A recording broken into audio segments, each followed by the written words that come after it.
Hi, I'm Aline from Kiwi Oral Health, and today I'm going to show you the timer and the modes on your Kiwi Sonic 3000.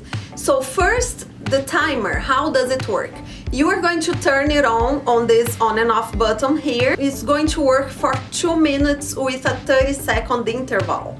So you can brush your whole mouth equally. You divide your mouth in 4 quadrants, and the toothbrush is going to work for 30 seconds and then stop for like half a second. So you move to the next quadrant and you repeat that 4 times, and then it's going to shut off by itself automatically. About the modes, how do you change your modes? You have 3 modes. Normal is the first one, soft and massage. You change on this little triangle here, and you can use as you like, as you need for your oral care needs. Thank you.